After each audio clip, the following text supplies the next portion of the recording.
Hello everyone. Welcome. Today we're gonna be doing some art practice and doing YouTube reactions. Anyway, this one just still continuing on our to finish this up, and hopefully I'll be able to get it done by the end of the month. By the end of the month, because I'm just taking as much time as I can, or as much time as possible. And I hope y'all are eating well and remember to hydrate my blitzies. And let's get right into this.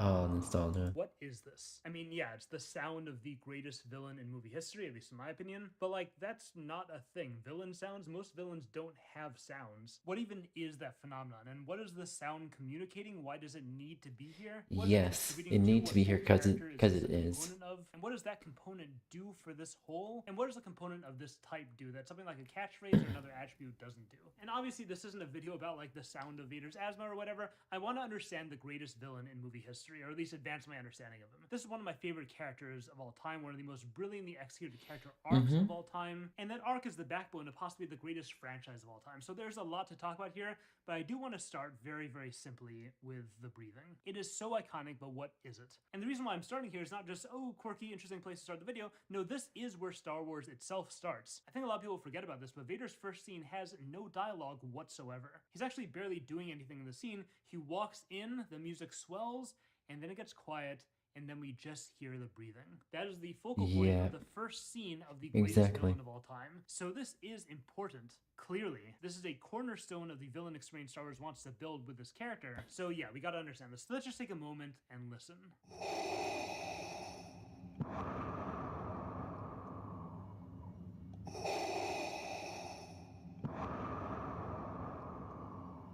It's actually insane how much you can get from just this noise. Probably the first thing you're noticing is the pace. It's slow and it's measured. And for a character like this, that is significant. Vader is a deadly character. I think it's easy to forget because this role of his gets overshadowed big time by the other two movies and all of his iconic scenes Yep. and his arc. But if our vantage point is A New Hope, Vader kills or oversees the killing of so many people. He kills Uncle Owen and Aunt Beru, he kills Obi-Wan, he kills all the rebels, he kills all the Jawas, he kills Luke's friends, he tortures Leia, he almost kills Luke, he chokes this guy, he chokes this guy, and that's just episode 4. He kills more people later, he freezes Han, he mutilates Luke, he kills the Emperor, Rewind, he kills all the Sand People, he kills Dooku, he kills the younglings, he kills the whole Jedi Order, he kills his wife. For a character who is this deadly, this violent, the way he breathes is just terrifying. This is not just a flailing ball of wild, violent energy, which would be terrifying enough, but you could predict it, you could perhaps outsmart it, you could contain it, avoid it maybe. The slow, Mm-hmm. measured pace of Vader's breathing, and it's always this pace no matter what. It never changes. This is not wild at all. It's calm, it's unhurried, it's inevitable. And that is Vader in episode 4. Before we get to all the complexity that comes later, he is just this horrifying threat. He is a predator, he is chasing down the Death Star plans, and no one can hide. Nothing can stop him. He will get to you no matter what. He will get there faster than you. He will kill the strongest you have. It's easy for him. It's a joke to him. That is the sound we're hearing. It does literally sound like the measured, calm breathing of a predator stalking you, where its very presence is terrifying because you know what that Yep. means. Deer don't have to be told the wolf is a threat. It's clear. You know, you run. And if it runs after you, that's terrifying. But if it doesn't, and Vader never runs ever, he is a slow character. That's even more terrifying because he knows he'll get you eventually, and he knows you know that. And those are the other qualities that the breathing communicates: intelligence, focus, and self-control. You hear this kind of measured, slow pace of breathing in like martial artists, monks, which, yeah, the Jedi are, even Dark Jedi like Vader. He is a warrior monk gone bad who uses all those warrior monk powers not to be more peaceful and more present and more human. The breathing is specifically inhuman. It sounds like a machine breathing, which is a strange concept, but it's still super resonant. What it makes you feel is clear. This is a thing which is breathing, meaning it's sort of I mean, it is Darth Vader's breathing machine that's helping him breathe. alive. It's animate like you, but it's not like you. It's a machine. It doesn't feel, it doesn't care. Even though it looks human, even though it prompts the question of maybe I can relate to this, maybe this can relate to me, and even though it can certainly do everything that humans do, but no, this is cold, this is cruel, it's heartless, it's lifeless. And I'm sure if you're watching this, not just listening to the audio, you're seeing that everything I'm saying is not just concretized, but strengthened through Vader's aesthetic. Like we said, this thread is not a Yep. wild beast, it is an evil warrior monk, it is an evil samurai, with all the deadly meditative focus of an evil samurai, and the patience and the intelligence. That is what Vader's costume is, that's what it's modeled after, and that's reinforced by the inhumanness. He is a cold, heartless, mechanical man with his mechanically filtered voice and his mechanically filtered breathing and his mechanical lack of heart and his mechanical strength. But even more than that, his face is a skull. It's not just lifeless, but anti-life. It's death. The predator coming for you is death itself. What I want to impress upon you with this understanding what Vader was in episode 4, like just taking episode 4 in isolation, looking at that character, it's not just a horrifically potent characterization of threat. That alone would easily place Vader on the top list of villains of all time. It's just fantastic, creative, resonant character design. But more than that is if you take this idea of what Vader was and think about it in the context of what comes next, think about it in the context of his most iconic moment in the entire franchise, this. Obi-Wan never told you what happened to your father. He told me enough. He told me you killed him. No. I am your father. Thought about in that context especially, it is difficult to conceptualize just how much of a twist this was to audiences at the time. It honestly gets me so annoyed when people nowadays delude themselves into thinking they saw this coming or would have seen this coming. Like, yeah, of course, growing up now in an age when the whole franchise is not just released but expanded and we got prequels and we got shows full of Anakin. But then even beyond that, just growing up in an age where Star Wars is common cultural knowledge and people are quoting this line and parodying this line and replicating this trope in so many other stories, surprise family, especially after Star Wars, just became such a common type of twist. You just see it over and over and over again. So yeah, of course with their 2024 brain you would have called it back then. But to be a real person for a second and think from the point of view of someone back in 1980 when only Star Wars had been released, i.e. there was no A New Hope, there was no episode 4, there are no episodes, there was just Star Wars. And in Star Wars the bad guy isn't just menacing and threatening, but is deadly force itself, is the embodiment of anti-life. And from that character we hear, I am your father, I gave you life. Just try and imagine just how much of an insane mindfuck that is. Especially, okay, let me set the scene a little bit more here. We barely even talked about this. The other death aspect of Vader in episode 4 is, of course, the character history. It is fact that Darth Vader killed Anakin Skywalker. Until May 21st, 1980, that was a historical certainty. And not only does this make this whole death thing personal, this isn't someone I'm afraid of, this is someone who ruined my life. This is the reason I didn't grow up with a Jedi father and had to go live with the Muggles instead. So lots of complex emotions from my side. But on a broader existential level, Luke is obsessed with his dad. What Luke's dad was is what Luke aspires to be. It doesn't matter if it's just someone who leaves Tatooine or if it's a Jedi Knight who fought in the Clone Wars, Luke sees himself following in his father's footsteps. Why wish you become Jedi? Mostly because of my father, I guess. His dad is how he defines himself. Anakin Skywalker is Luke's past, present, and future, and Vader murdered that. Vader took this golden past that helped Luke find comfort and better understand who he is, and he destroyed it. He took the lofty aspirations that Luke defined his future by, and he destroyed that too, and now he's trying to destroy present Luke as well. But also, it's not just that, it's I am your father. Meaning Vader has not just erased Luke's entire past that he cherishes so deeply, he has replaced it with the most horrifying version of the past imaginable. And then, immediately following that, comes this. Join me, and together we can rule the galaxy as father and son. Luke's future was his past. It was following in his father's footsteps. And with the revelation that Luke's father wasn't the honorable Jedi, but this, again, Vader has not just erased Luke's future, but is now replacing that as well with the most horrifying version of the future imaginable, joining this most evil person ever and becoming that. This is so far beyond what Luke's worst nightmare could ever have been. All of himself annihilated. Past, gone, darkened. Future, gone, darkened. And without that, you take this character who has always looked to the horizon, as Yoda says, whose mind has never been present with who he is, no past, no future, and Luke has no present either. He has completely lost who he is. That is this reaction. That is the horror that Luke is experiencing in the scene. The horror of what happens when Vader, the embodiment of death, finally catches you. It's worse than just killing you physically. He kills Luke existentially. He spiritually murders Luke. But we have just barely scratched the surface of the scene.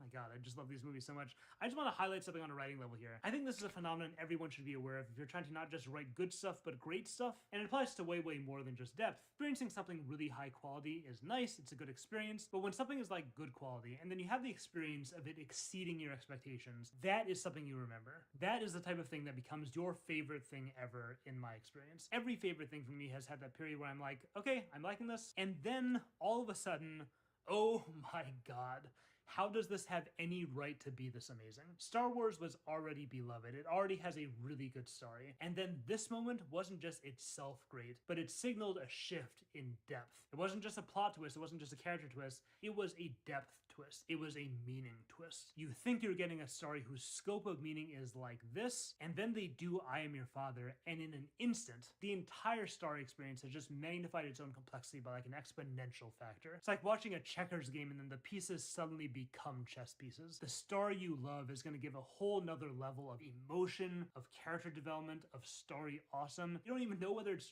true or false. You just have to sit back and accept what you're seeing. Accept that something enormous is happening to the story. Okay, now the real question is, what is happening? What the heck is the story now? Because on the one hand, wow, yeah, Vader is way more terrifying than ever because he just wounded our hero at a level of severity previously unfathomable. He is so much scarier, so much more threatening than ever. But then, also, he's Luke's dad.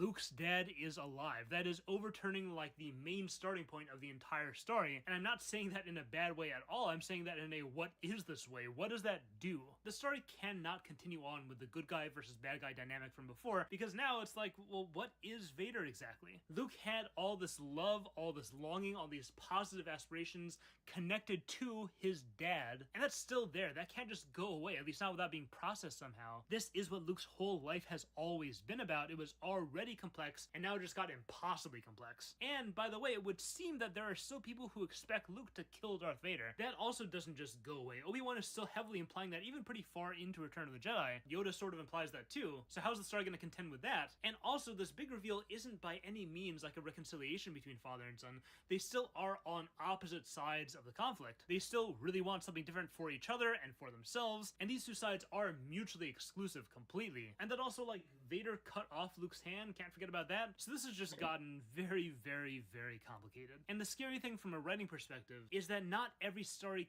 can deal with a complexity jump of this level. Most stories just don't have the moving parts to smoothly transition into something this different. But Star Wars is so ready, it's insane.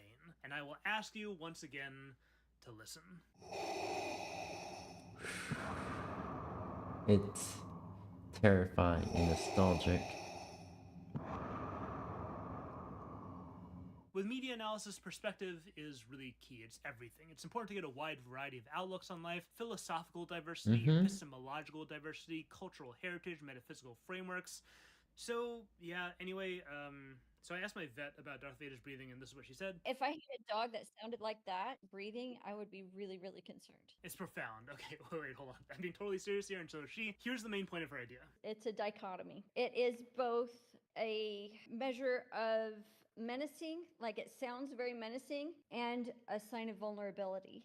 And then she went through everything we talked about earlier in the video about all the nuances that make Vader sound so menacing and so terrifying and so cold and so inhuman. And then, but if you actually think about what the breathing means, it is actually massively vulnerable because it is essentially a ventilator. Like he cannot do well without it. That it is literally keeping him alive, and it is an outward sign of his vulnerability and frailty. And it is actually a mark of his humanity. Like from a medical viewpoint, like I thought about that sound and I'm like, oh my gosh, human ventilator, that just sounds like someone who is very, very vulnerable and very dependent and needing of that, right? But what I was thinking too is that because it encompasses both sides of it, it's very much a type for the conflict within him.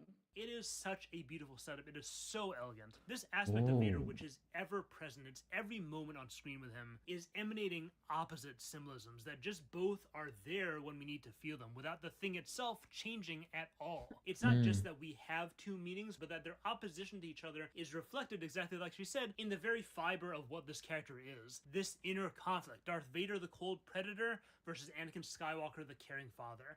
Is this a mechanical man of twisted evil, or is Anakin still very much there, just barely hanging on, barely surviving, barely breathing? And this dichotomy isn't just built into the breathing. Look at this scene. Luke turns himself in, and he's really sure that his dad will turn him over to the Emperor, and then nope, and we get this exchange.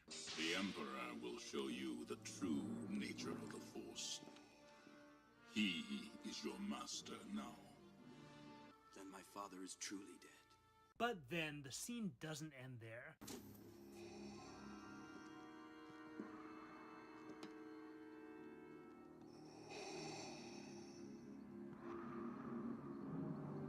What is that? What is going on in this moment? We get this Vader beat, and we're watching him, and it's just, we got nothing, because this character gives us nothing. What I'm trying to point out here is that in episode 4, Vader's suit was a concretization of his inhumanity, his coldness. It was the distance between something like him and humans like us. It was masking horrifying powers this being had in a way that we didn't need to see it. We just needed hints to know that this character was a powerful threat. That's what we got from the mask, from this whole image. And then you see this scene, and it's something else entirely. It's a different function. Vader's mask isn't creating coldness and emotional distance. Here it's hiding emotion. Here it's a barrier between what's going on with his character internally and what he shows to the world. The mask is like this brick wall of complexity, but it's emotional complexity, aka human complexity, specifically demonstrating how human he is. Again, same suit, same mask, but it's giving two meanings that are mutually exclusive, but both present. That's somehow. actually interesting. This is cold and human hate. This is vulnerable human emotion. Two meanings wherever we choose to see them, and overall expressing that this is a character in deep conflict. And building this up even more is the fact that we do have two villains in this movie. And on the surface, the relation between these two is clear. Vader explains it himself. You don't know the power of the dark side. I must obey my master. And there's a fascinating interplay just on a design level with these two. Listen to Squirrel explain this. This whole mask idea is hers, by the way. You think that Vader is purely dark side with this kind of like impersonal nothingness, but then you encounter the Emperor, who is very similarly mutated and warped in the way that Vader is mutated and warped, but he wears it proudly. Like, he has naked face. He wants people to see that he's something monstrous, something other, something that's been like literally disfigured and out of function. He's not natural. Whereas Vader, I know that it's like part of him staying alive, but also him having the mask kind of, to me, indicates that he is not embracing that mutated side of himself, that he has some regrets about that's the way that he ended up. Whereas the Emperor kind of having, I mean, he is partially hooded, but he wants people to see that there's something not right with him, where he has this kind of just complete purity commitment, and not just on the dark side, but loving the fact that he's on the dark side and loving the fear that he inspires in others and loving his twisted sort of self. So again, we have two lenses with which to view Vader. One is full of conflict. It's a human, vulnerable Vader. And the other is the old view. It's pure villain Vader. This, I think, is the nature of the complexity that I'm Your Father opens up for this character. Up until this moment, Vader is a character who has no inner world. And it's not just that, it's that he's not someone who can have an inner world. His role, his use in the story categorically excludes him from having that structure. He is more machine than man. It would be like the Death Star having feelings. And then once we get I Am Your Father, yes, we are overwhelmed by the horror and the pain, etc. But subtly, this unlocks his character. It opens up potentiality to be something else. It unlocks all these interpretations of what he is and how he is, what his life is like, what he's feeling, how to understand him. And I say unlocks because it doesn't activate any of it. Just the potentiality is now there. So, now, what does Star Wars do with that potentiality? So, I want to take you back in time. This is not something I usually do, but I want to take you back in time to one of my childhood memories, which just kept poking at me the entire time I was writing this video and going, hey, old Shni, I am extremely relevant. What this whole discussion brings us to naturally is the climax of episode 6, which is one of my favorite scenes ever. It's the culmination of the entire trilogy. It is the defining moment of the greatest villain of all time. This has always been, for me, one of the most meaningful moments in any story. And I remember seeing it as a kid. I remember being terrified of the Emperor. I remember being being scared out of my mind for Luke. And then when Vader would make his move, when he would pick up the Emperor and throw him into the pit and save the day, I just remember having this feeling of, he can't do that. How can he do that? How is that even possible? And I remember having those thoughts every single time I watched the movie. I knew what was going to happen. I'd seen it before, and still I'd stare at the screen like, how? It's impossible. I don't get how he can do that. And to be honest, I still have that feeling. I still get that like lizard brain media consumer sense of, what? How? Impossible. And this was and is why I love the scene, and it's why I love the character. This is not something that was confusing in a frustrating way. It was confusing in a great way, in a profound way. So I couldn't shake this memory and this emotional experience, and the more I thought about it, the more I realized there was a reality to what I was feeling. I'm not saying I sensed it back then as a little kid, or actually no, yeah, I am saying that. Modesty here would just be dumb. This is absolutely the type of thought that yes, kids 100% have in a simple form, and then when you get older, it's the same thought, but you can just articulate it better. Vader is a villain. He is not allowed to save the day. That was a thought I was having. According to Little Kid Shni, Star Wars is this guy's story. Remember, this is before the prequels, so it's this guy, Luke Skywalker. That is the big man. It's him. Luke Skywalker is the one who does the big heroics. He's the one who does the savings. We saw that in Episode 4 with the Death Star. We saw him fail an epic bad guy fight in Episode 5. So Episode 6, it's time, right? Luke is the one. Luke is the hero, right? And then what happens? What situation do we find ourselves in at the end of the movie? So be it. Jedi.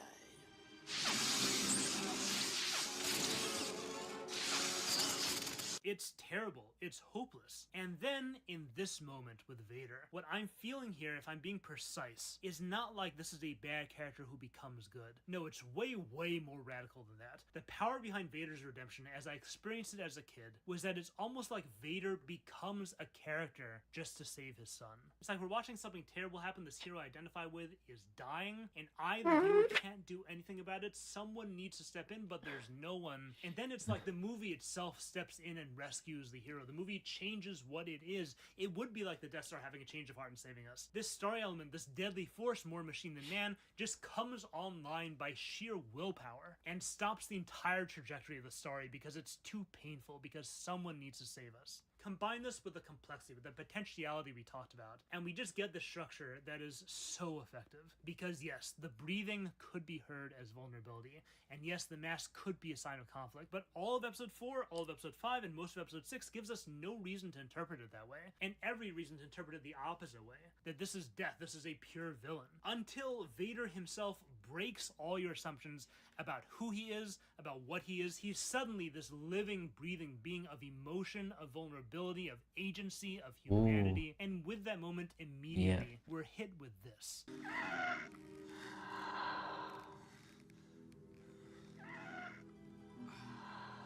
And we're hit with this.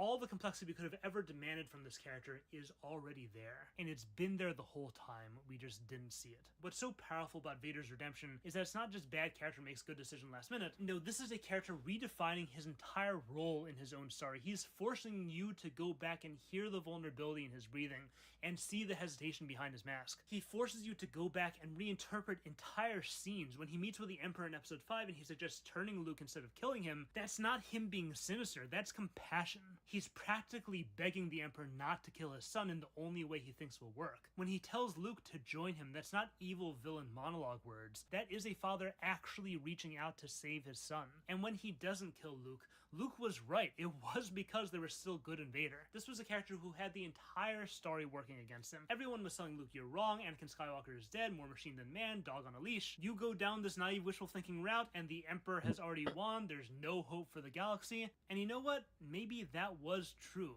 Maybe I am a villain.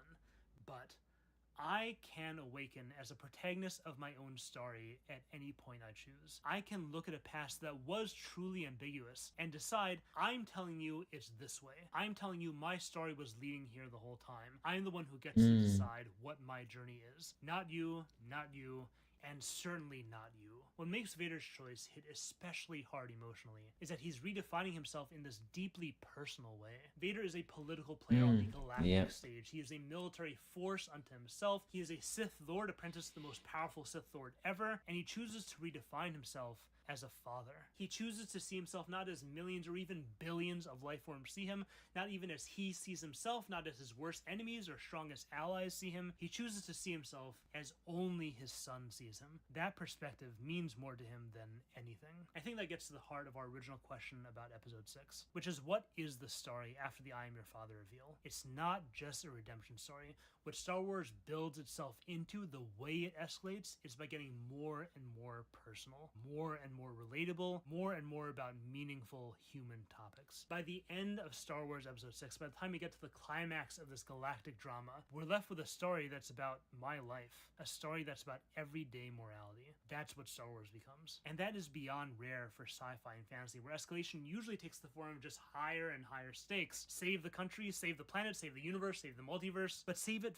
for what? Save it empowered by what? What does it even mean to save it? Star Wars goes in the opposite direction. I said in my last video and in previous videos that my definition of the big grand theme of this franchise is the biggest cosmic events are determined by the small moral decisions of individuals. Forget battle stations that can destroy planets, it's about being a good friend. Forget fighting the Galactic Empire, it's about treating people with respect. It's about prioritizing the well-being of others over yourself. It's about dissolving differences and seeing the fundamental connection between all life. So in Star Wars, as the scope of what's at stake gets bigger and bigger, the scope of character choice must necessarily get smaller and smaller, closer and closer to the type of morality I know and value for my own normal life. And that is what Star Wars values primarily. It's not like other stories that do take up topics like friendship and family. And these are great stories, don't get me wrong, but they frame these small picture morality topics as means for some big picture plot thing that we're meant to care about more. Save everyone, save the universe, whatever, that's what's important. But in Star Wars, no. In Star Wars, the biggest picture is the smallest picture. In Episode 6, the Death Star, the planet-destroying battle station, is the secondary plot. More important than anything is the Luke Vader Emperor confrontation. More important than anything is light side, dark side. It's the moral journey of the characters. Exactly. This is why I can watch like Avengers Endgame and I can be inspired, I can be awed. But the place that story has to go in order to have that effect has necessarily distanced me from seeing myself in my heroes, much less seeing myself in Thanos. The story of Paul Atreides versus the Harkonnens is a powerful spectacle. There's a lot to study there. Characters like William Wallace in Braveheart, or Katsumoto in Last Samurai, or King Leonidas in 300. There's a lot to admire there. But when it comes to taking the meaning of these stories I love and bringing it into my own life, me with my tiny mundane existence, I'm very limited with those stories, in a way that I'm not with Star Wars. Like Swerkle's idea for my Jedi video, what Star Wars values through its story isn't the flashy powers, and it's not the big picture accomplishments either. It's the personal character stuff that I can do. I can feel like a Jedi by being at peace. I can feel like I'm using the Force by being in the zone and feeling connected to life around me. And with Luke Skywalker and Darth Vader, I can bring the meaning of these characters' arcs into my own life by being a better son, by being a better parent, by seeing the good in people around me so strongly that they become good, that they choose to see themselves with all the love that I have when I look at them. Or alternatively, by seeing myself with the faith that others have in me, and using that as motivation to do good and change myself in ways I never thought possible. That is the story of Darth Vader, and that is why I think he is the greatest villainous character of all time. Subscribe. Shout outs to all my patrons, especially new high tier patrons, Devious Gnome, Odysseus, Dan. Alright, let's move on to the next video. Alright. Apple just lost one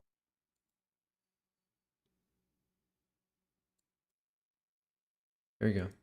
of their most important lawsuits ever. This will cost them billions, yet it was against a very strange opponent. But somehow, that's just the start of their problems. Apple is struggling. Since December, their stock is down about 20%.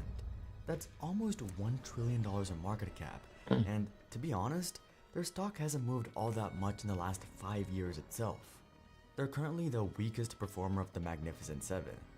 What happened? Apple has historically been at the top of the New York Stock Exchange. Well, they're at war on every front, and it's not just the lawsuit that they're losing.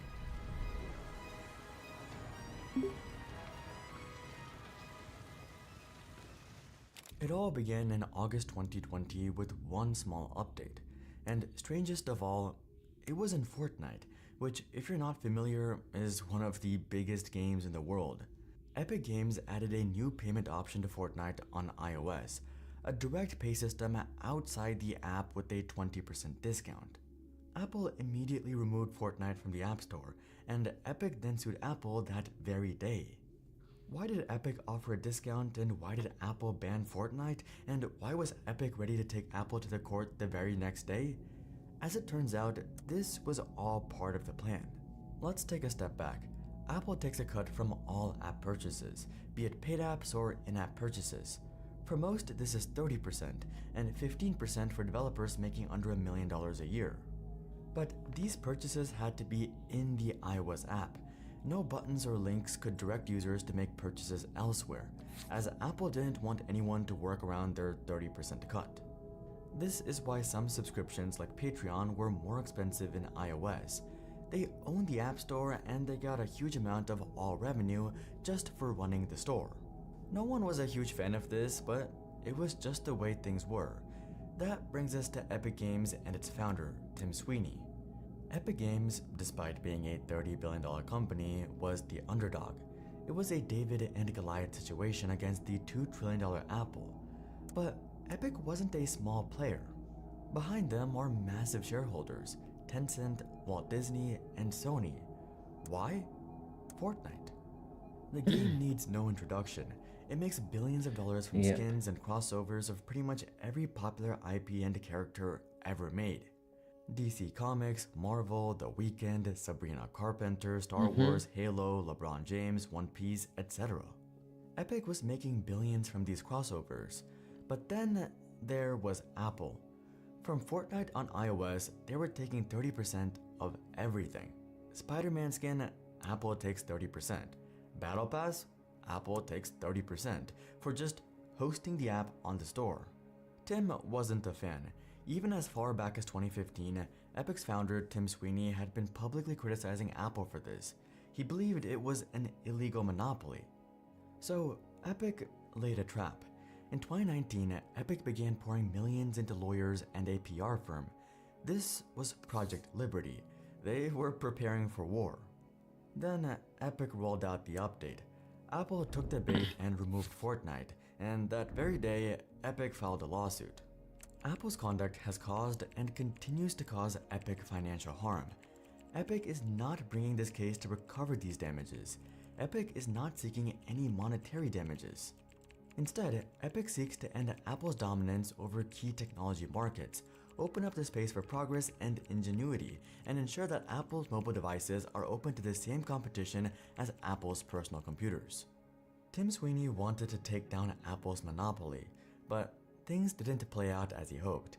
On September 10, 2021, the judge ruled in favor of Apple. They were not found to be a monopoly, but restricting external payments violated California's unfair competition law. Apple was ordered to allow out-of-app purchases and could not prevent apps from communicating to users about them. But Apple wasn't about to give up just yet.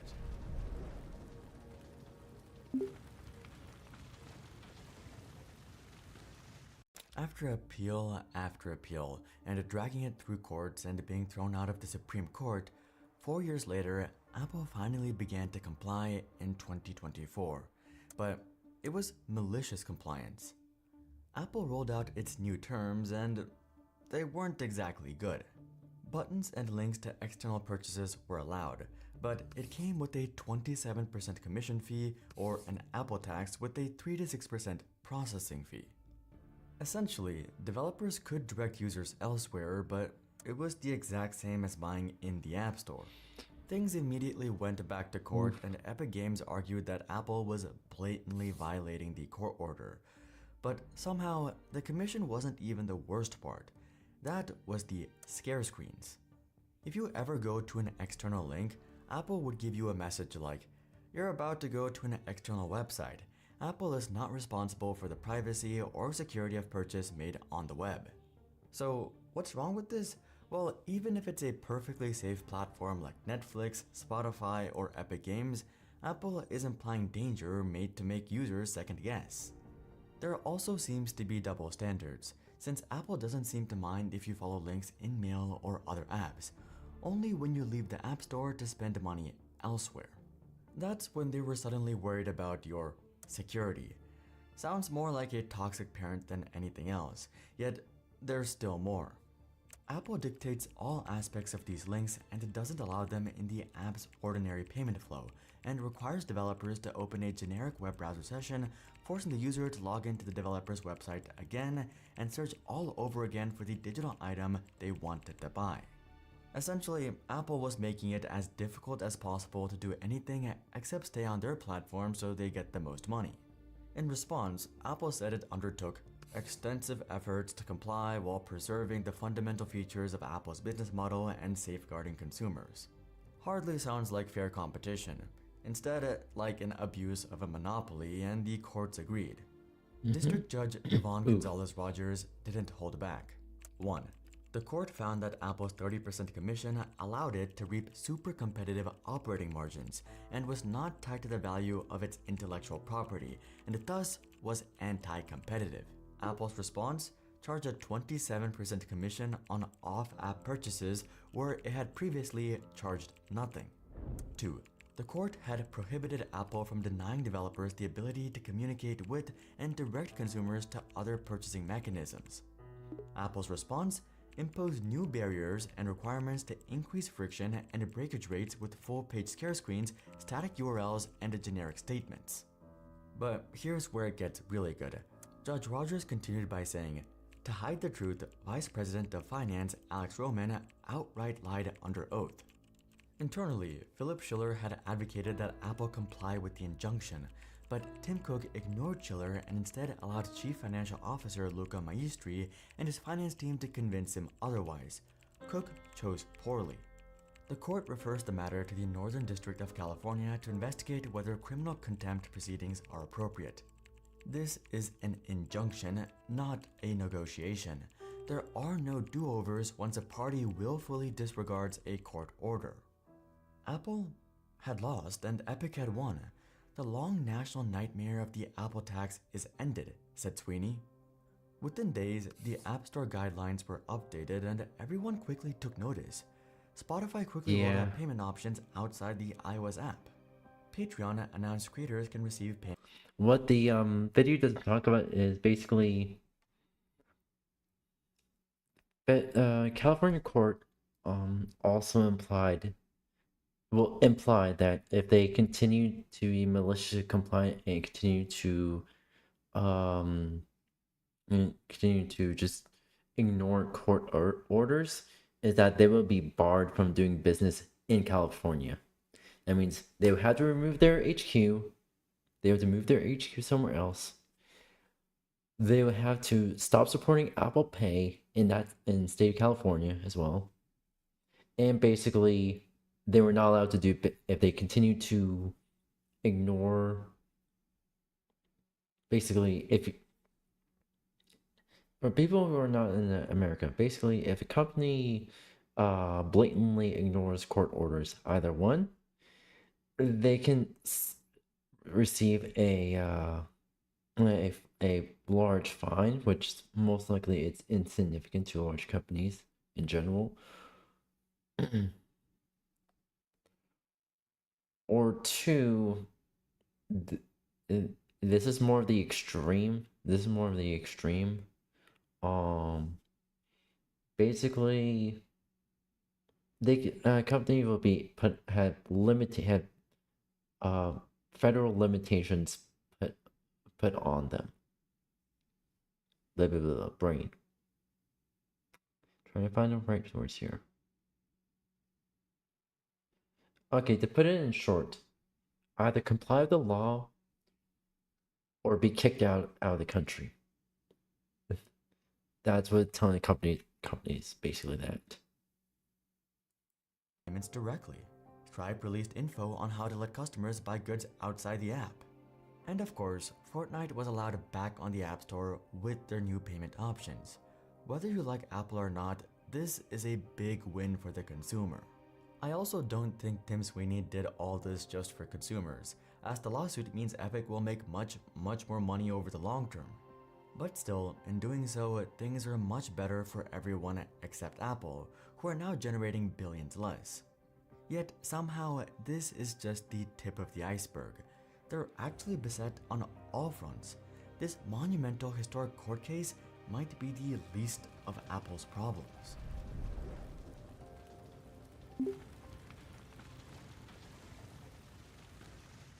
Apple is trying to hold on to every bit of revenue they can, because globally, they're in big trouble.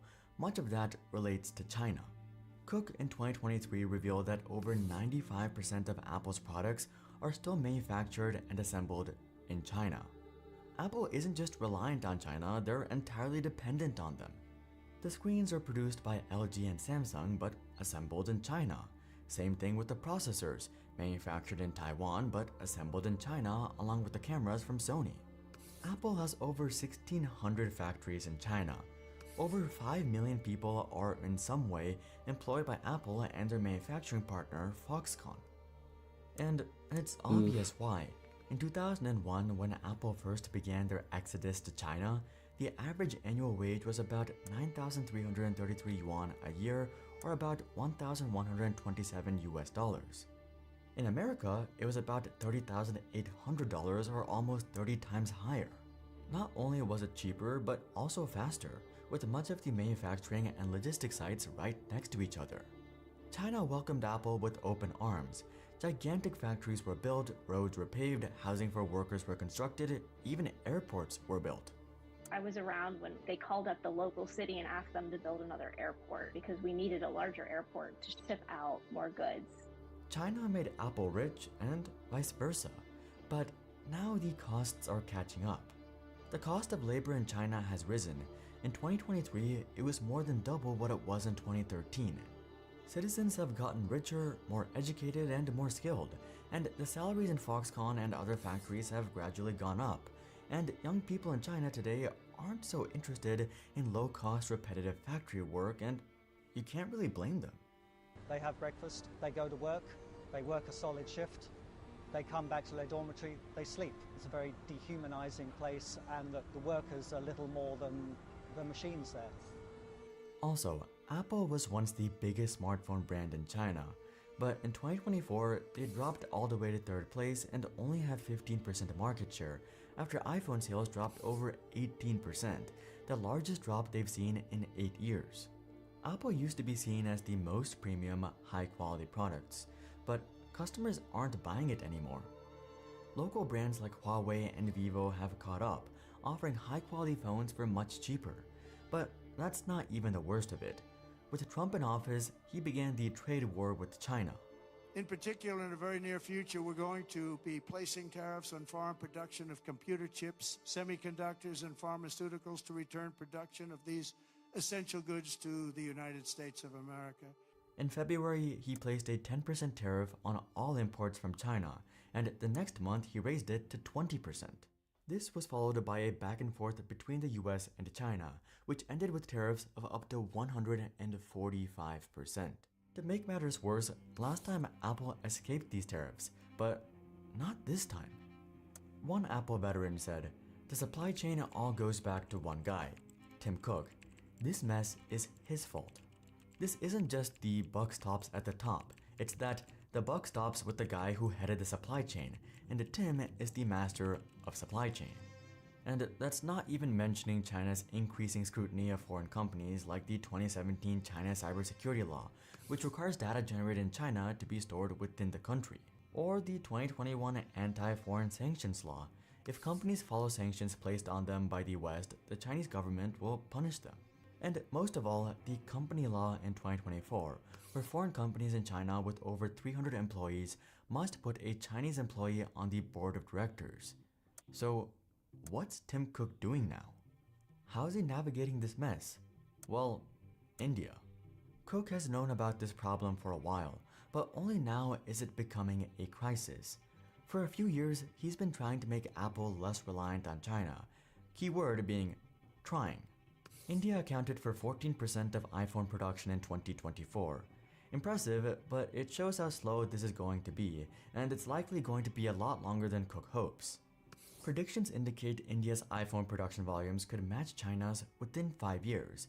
However, achieving comparable revenue contributions to Apple's global operations could take 10 to 15 years. Apple is trying to break up with China, but it's still going to take a long time to match the efficiency and at lower costs. And all of that is not even mentioning stagnating iPhone upgrades and all the damage that's causing, or the recent botched launch of Apple Intelligence. Be it the lawsuit, the tariffs, rising costs in China, or the recent drama in WWDC 2025, Apple is in trouble, but it's hard to feel sorry for them. Most of these issues are somewhat self-imposed. They're only as severe as they are because Apple pushed their luck as far as they could, and now they're out of luck. But until then, I'm Hari, and I'll see you guys on the next one. Ooh, that was a long-winded documentary.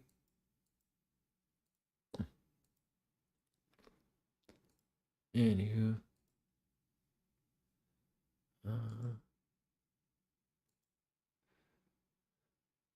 Florida mom arrested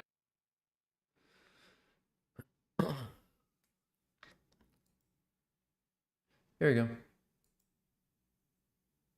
after letting 7-year-old walk to the park alone. What? I'm not letting my 7-year-old go outside. I'm not letting my 7-year-old watch TV. I'm probably not even giving my 7-year-old food and water to drink, okay? Maybe that is neglect, but okay, never mind. You wanna go there? Then you need a car. You wanna do this? You gotta pay some gas to go to the car. Car. Gen Alpha has a lot of problems, and one of those problems is the lack of going outside and touching grass. I mean, Gen Z doesn't really go outside, and ever since, 2020, I haven't touched grass since, okay? I'm locked up in a basement, in a box currently as we speak, filming this video. That is besides the point. So today we're gonna check out why kids don't go outside anymore. Children and teenagers these days aren't going outside as much as before. Is that so? 50 years ago, nearly half of all kids in America... Wait, we could watch the original video. Children and teenagers...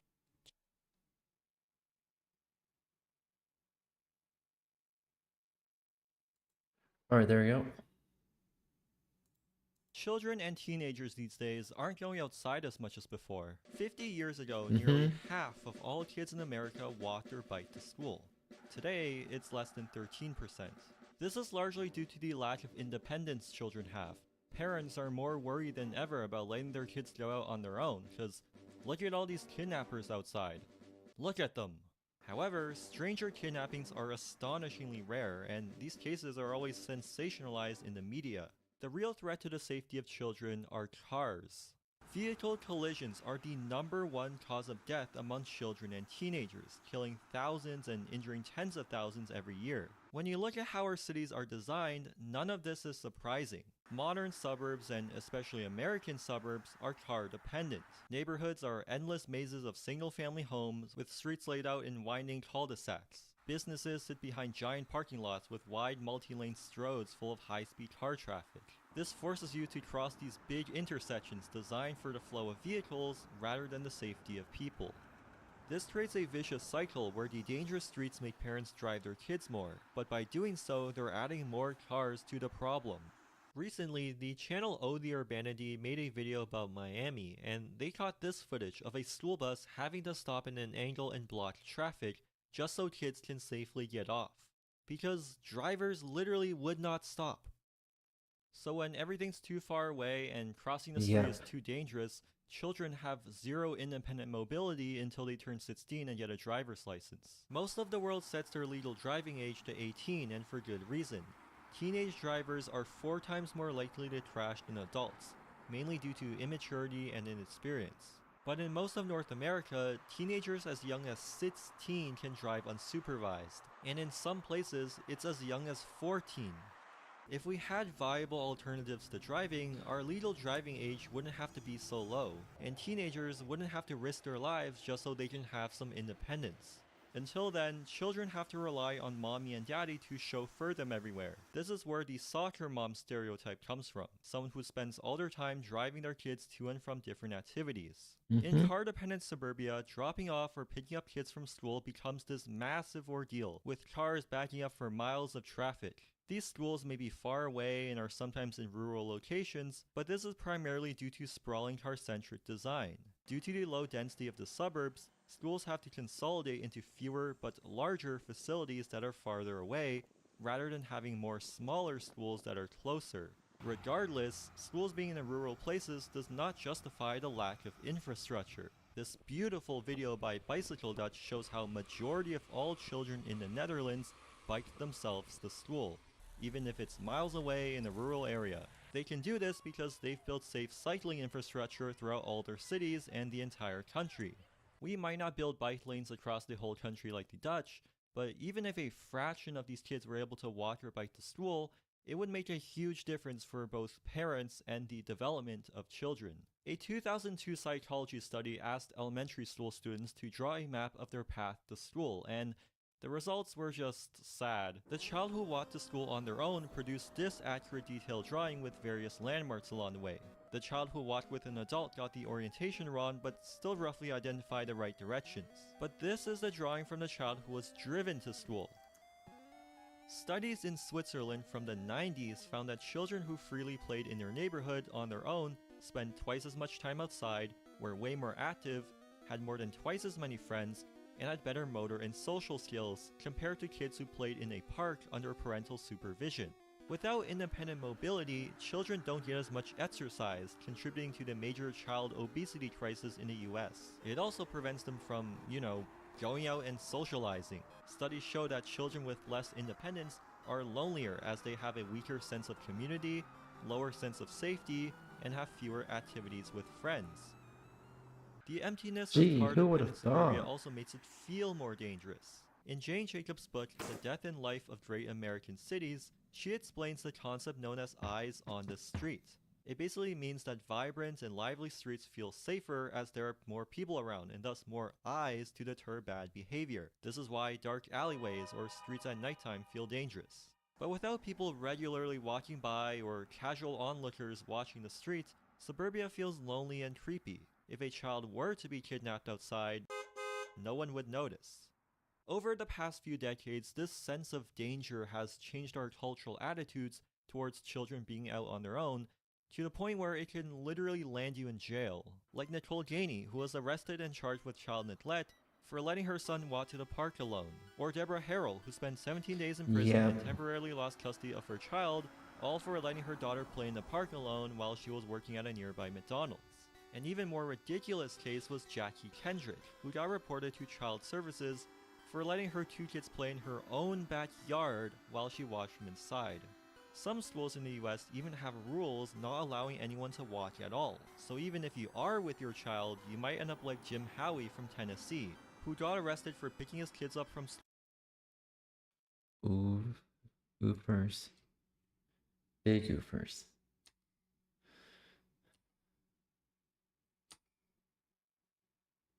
school on foot instead of driving a car. Even if a child could Okay, walk that is a just bike fucked around up. on their own, Okay, so that is just fucked up. Cause literally parents would use the front door of the school saying, "Hey, I need to pick my child up because XYZ doctor's appointment, whatever." Or a parent would call school and say, "Hey, I just remembered my child has a doctor's appointment at, let's say,